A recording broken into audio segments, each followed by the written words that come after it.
অনেক দিন আগের কথা। মধুপুর গ্রামে বাস করত দুই জেলে। একজন ছিল মুসলিম, তার নাম ছিল সৈয়দ। অপরজন হিন্দু জেলে, তার নাম ছিল শ্যামল বারই। দুজনেই একই গ্রামে পাশাপাশি বসবাস করত এবং একই নদীতে মাছ ধরে বাজারে বিক্রি করে তাদের সংসার চালাতো। সামাজিকভাবে তারা ছিল একজন আরেকজনের বন্ধু।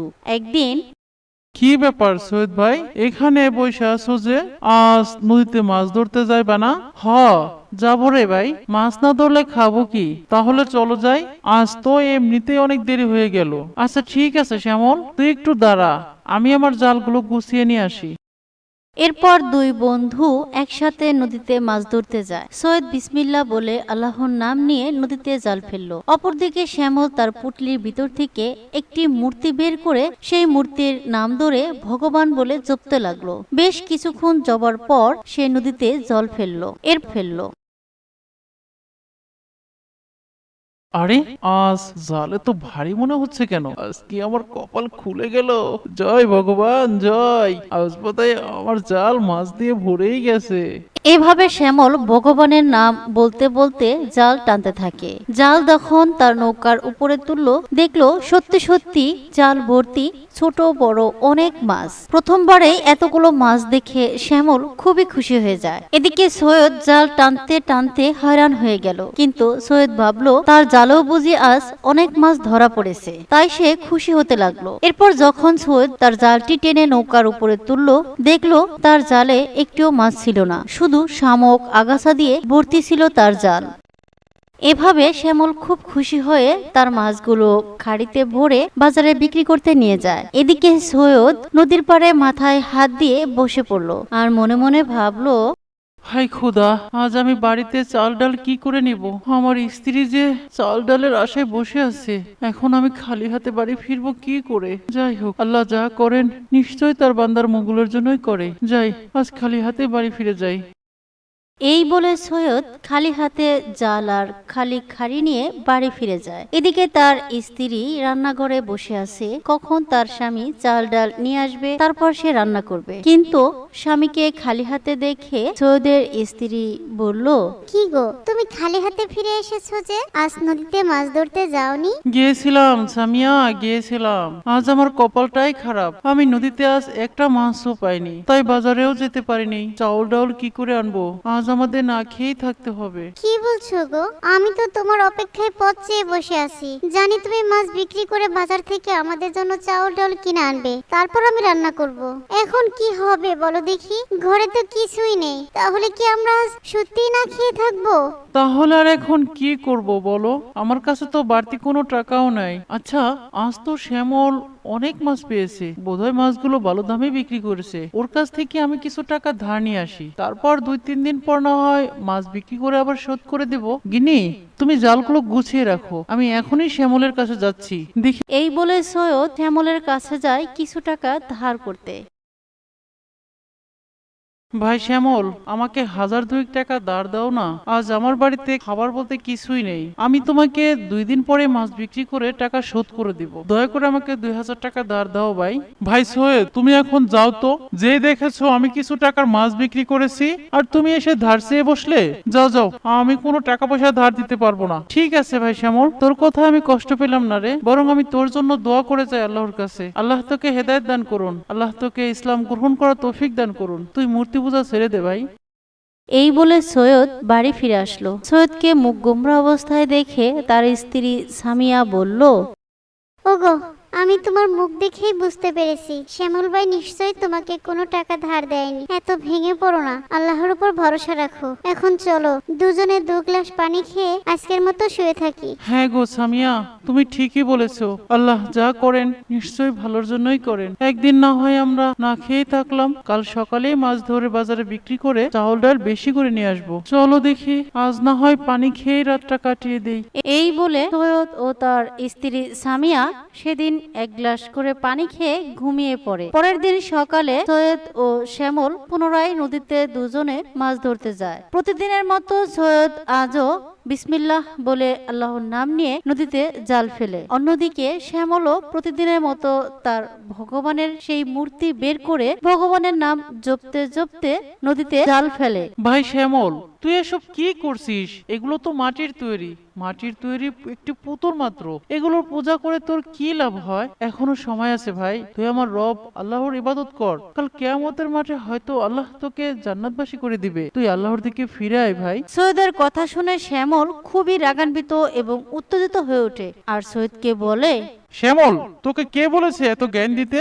আমার ক্ষুধার উপরে তোর ক্ষুধা নাকি? তোর ক্ষুধা তো দেখাই যায় না, তুই তার সাথে কথাও বলতে পারিস না। দেখ, আমার ক্ষুধা সব সময় আমার সাথেই থাকে, সব সময় তাকে আমি দেখতে পারি। তাছাড়া কাল তো তুই অনেক বিপদে পড়েছিলি, কই তোর ক্ষুধা তো তোকে সাহায্য করলো না? আর দেখ, আমার ক্ষুধা আমাকে সবসময় বিপদে রাখ। শ্যামল, তুই তো জানিস না মহান রাব্বুল আলামিন কত দয়ালু, কত মেহেরবান। আল্লাহ পাক মাঝে মধ্যে তার বান্দার উপর বিপদ আপদ দিয়ে তাকে পরীক্ষা করেন, তার ধৈর্যের পরীক্ষা নেন। এ আমাদের বিপদ নয়, এ আমাদের পরীক্ষা। আমরা ধৈর্য সহকারে পরীক্ষা উৎকীর্ণ হলে আল্লাহ পাক আমাদের উত্তম প্রতিদান দিবেন। এই বলে সৈয়দ আল্লাহর নাম নিয়ে বিসমিল্লাহ বলে নদীতে জাল ফেললো। দুর্ভাগ্যবশত সৈয়দের হাত থেকে তার জালের সুতোটি ছিঁড়ে যায় আর জালটি নদীর স্রোতে ভেসে হারিয়ে যায়। হায় আল্লাহ, এ কি হলো? আমার জালের সুতোটি ছিঁড়ে গেল। আমার জাল কোথায়? এখন কি করব আমি? আল্লাহ, তুমি আমার রিজিক বন্ধ করে দিও না আল্লাহ। আল্লাহ, আমার জালটি তুমি পাইয়ে দাও আল্লাহ। আল্লাহ। এভাবে সৈয়দ তার জালটি হারিয়ে নৌকার উপরে বসে বসে কাঁদতে থাকে। এদিকে শ্যামল তার ভগবানের নাম জপতে জপতে নদীতে জাল ফেললো। কিছুক্ষণের মধ্যে তার জালের মধ্যে অনেক মাছ আটকা পড়লো। শ্যামল মনের খুশিতে সেগুলো বিক্রি করতে বাজারে চলে গেল। আজ প্রায় শ্যামল 1000-5 টাকার মাছ বিক্রি করে বাড়ি ফিরল। সামিয়া, সামিয়া, কোথায় গেলে তুমি? এদিকে আসো। আমি তো আজও কিছু আনতে পারলাম না। তোমার জন্য আজও আমি কিছুই আনতে পারিনি। উল্টো আমি আমার জালটা আরো নদীতে হারিয়ে ফেলেছি সামিয়া। এখন আমি কি করব কিছুই ভেবে পাচ্ছি না। আমার কাছে কোনো টাকা পয়সাও আর অবশিষ্ট নেই যে আমি আরো একটা জাল কিনবো। হে আল্লাহ, এ কি সর্বনাশ হলো আমার। আমি এখন কি করব? ওগো, তুমি কেঁদো না। কেঁদে আর কি হবে বলো? আমাদের ভাগ্যে যা হবার তাই তো হয়েছে। আল্লাহর উপর ধৈর্য ধারণ করো, আল্লাহ নিশ্চয়ই একটা ব্যবস্থা করে দিবেন।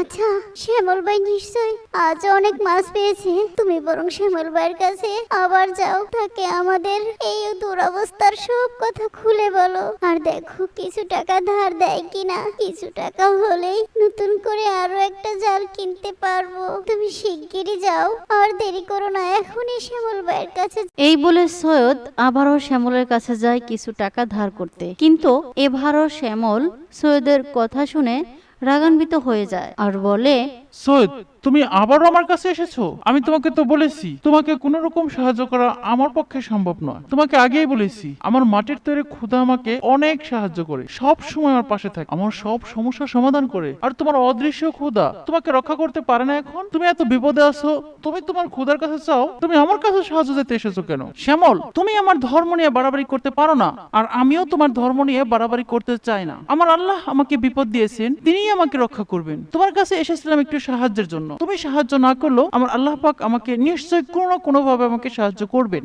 কিন্তু তোমার পাথরের তৈরি ওই মূর্তি তোমাকে কোনোদিনও সাহায্য করেনি এবং করতে পারবেও না। সে মাটির তৈরি মূর্তি একটা, সে তোমাকে কি করে সাহায্য করবে? আমি তোমার জন্য আল্লাহর কাছে দোয়া করে যাচ্ছি, আল্লাহ পাক তোমাকে হেদায়েত দিন এবং তোমাকে ইসলামের জন্য কবুল করুন এবং সঠিক বুঝ দান করুন।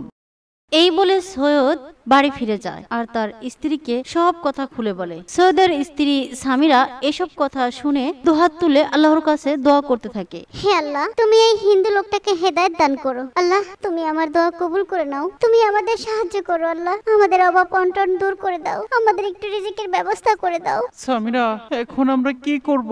এখন কি না খেয়ে দুঃখে দুঃখে মরবো? দেখলাম নদীতে অনেক মাছ, কিন্তু জালটাই তো হারিয়ে ফেললাম। মাছ ধরবো কি করে আর নিজেদের সংসার চালাবো কি করে? আমি তো কোনো উপায়ই দেখতে পাচ্ছি না। ওগো, তুমি এত চিন্তা করো না, আল্লাহর উপর ভরসা রেখো। আল্লাহ পাক নিজেই বলেছেন তার বান্দাদেরকে কখনো বিপদ আপদ, ধন সম্পদ, সন্তানাদি এগুলো দিয়ে তার ধৈর্যের পরীক্ষা করে থাকেন। নিশ্চয়ই আল্লাহ পাক আমাদের ধৈর্যের পরীক্ষা নিচ্ছেন। আমার কাছে সামান্য একটু অলংকার রয়েছে, তুমি এই অলংকারটুকু বাজারে বিক্রি করে নতুন একটা জাল কিনে নিয়ে এসো। আমি আল্লাহর কাছে দোয়া করছি, আল্লাহ পাক নিশ্চয়ই আমাদের অভাব মুছে দিবেন। এরপর সৈয়দ তার স্ত্রীর কথা মতো অলংকার টুকরো বাজারে গিয়ে বিক্রি করে নতুন আরো একটি জাল কিনে নিয়ে আসে। সামিয়া দেখো, আমি নতুন একটি জাল কিনে নিয়ে এসেছি। আল্লাহর কাছে দোয়া করো, আল্লাহ পাক যেন এই জালের উছিলা করে আমাদের রিজিকের ব্যবস্থা করে দেন, আমাদের সব অভাব দূর করে দেন। আমিন। হ্যাঁ গো, আমার মন বলছে আল্লাহ পাক এবার আমাদের মুখ দিলে অবশ্যই যাবেন ইনশাল্লাহ। তুমি আল্লাহর নাম নিয়ে মাছ ধরতে চলে যাও। এরপর সৈয়দ নতুন জালটি নিয়ে পুনরায় নদীতে মাছ ধরতে যায়। সৈয়দ দেখলো শ্যামলও নদীতে মাছ ধরতে এসেছে। কেমন আছিস ভাই শ্যামল? তুই নদীতে কখন আসলি? এভাবে সৈয়দ শ্যামলকে বিভিন্নভাবে কথা জিজ্ঞাসা করছিল, কিন্তু শ্যামল অহংকার করে কোনো উত্তর দিল না। সে চুপচাপ নৌকার মধ্যে বসে মূর্তি পূজা করছিল। আরে শিমুল, তুমি আমার সাথে রাগ করেছো কেন? তুমি আর আমি দুই বন্ধু। তুমি না হয় হিন্দু, আমি মুসলমান। আমরা তো সবাই মানুষ, আমাদের কোনো জাত বা ভেদাভেদ নেই। তাই অহংকার করিস না ভাই, অহংকার করা মহাপাপ। সে কিছুক্ষণ পর শ্যামল নদীতে তার জাল ফেললো। অপরদিকে সৈয়দও আল্লাহর উপর ভরসা করে বিসমিল্লাহ বলে তার জালও নদীর মধ্যে ফেললো। 5 থেকে 10 মিনিট পর সৈয়দ দেখতে পেল আকাশ খুব মেঘলা এবং বাতাস বইছে। ভাই শ্যামল, চল, আজ আমাদের মাছ ধরতে হবে না। আজ বোধহয় প্রচুর বৃষ্টি হবে, ঝড়ও আসতে পারে। নদীতে এখন না থাকাটাই ভালো। চল বাড়ি ফিরে যাই। সৈয়দ, তুই এত চিল্লাপাল্লা করিস না তো। আমার সাথে আমার ভগবান রয়েছে, আর আমার ভগবানই আমাকে রক্ষা করবে। যেতে হলে তুই চলে যা।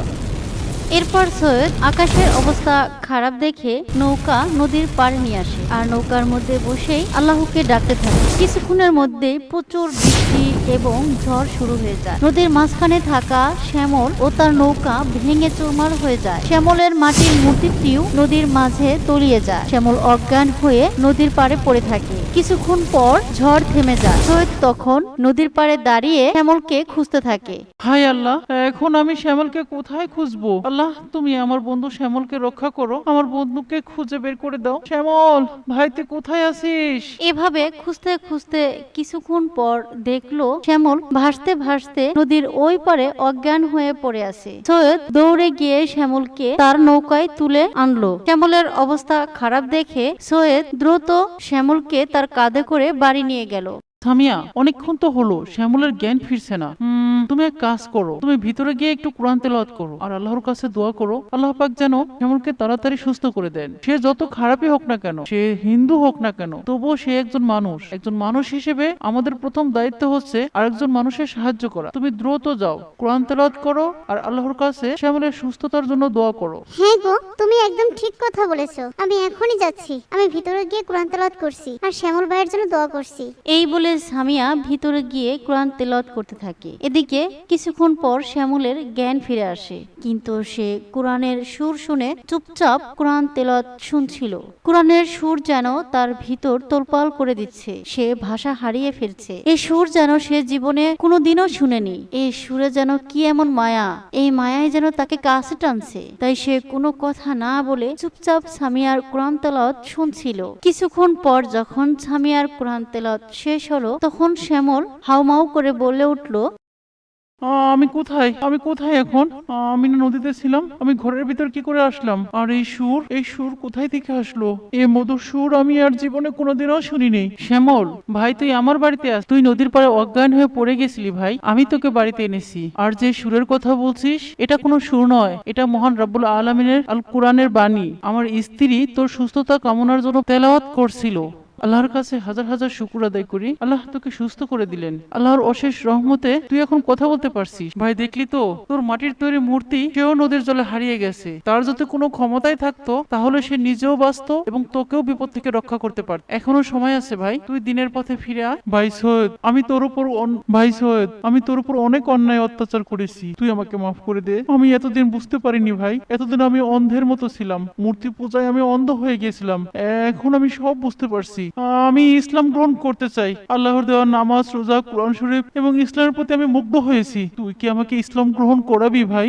অবশ্যই, এ তো খুবই ভালো কথা। তুই এখনই আমার সাথে সাথে কালেমা পড় বন্ধু। বল বন্ধু, আশহাদু আল্লা ইলাহা ইল্লাল্লাহু ওয়াহদাহু লা শারিকা লাহু ওয়া আশহাদু আন্না মুহাম্মাদান আবদুহু ওয়া রাসূলুহু। আশহাদু আল্লা ইলাহা ইল্লাল্লাহু ওয়াহদাহু লা শারিকা লাহু ওয়া আশহাদু আন্না মুহাম্মাদান আবদুহু ও রাসূলুহু। বল বন্ধু, আমার সাথে সাথে বল। আমি সাক্ষ্য দিচ্ছি যে আল্লাহ ছাড়া কোনো মাবুদ নেই, তিনি এক ও অদ্বিতীয়। হযরত মুহাম্মদ সাল্লাল্লাহু আলাইহি ওয়াসাল্লাম আল্লাহর প্রেরিত বান্দা ও রাসূল। হ্যাঁ বন্ধু, বলছি।